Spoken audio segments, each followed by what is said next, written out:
घने जंगल के बीच, जहां सूरज की किरणें मुश्किल से जमीन तक पहुंच पाती थी, वहां एक नन्हा, फुर्तीला और चंचल खरगोश रहता था। उसका नाम चित्रू था। वह जंगल के हर कोने में घूमता, पेड़ों की जड़ों के नीचे खोदकर अपने छोटे छोटे बिल बनाता और हर वक्त उछलकूद करता रहता। लेकिन उसकी जिंदगी में एक अधूरापन था। वह अक्सर अकेला महसूस करता, जैसे उसके दिल में कोई कमी हो।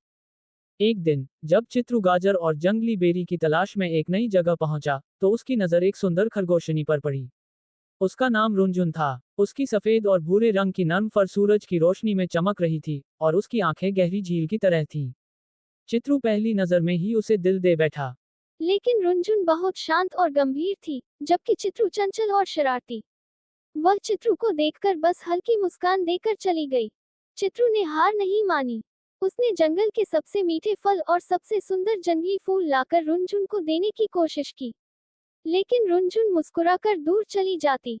चित्रू सोचने लगा, क्या मैं उसके लायक नहीं? एक दिन जंगल में भयंकर तूफान आया। पेड़ गिरने लगे, बारिश तेज हो गई, और छोटे जानवर डरकर अपने बिलों में छिप गए। लेकिन रुनझुन अचानक लापता हो गई। चित्रू बेचैन हो उठा और उसे खोजने निकल पड़ा। अंततः उसने रुनझुन को एक गिरे हुए पेड़ के नीचे फंसा पाया।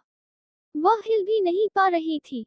चित्रू ने बिना समय गंवाए अपनी पूरी ताकत लगाई और किसी तरह उसे बाहर निकाला।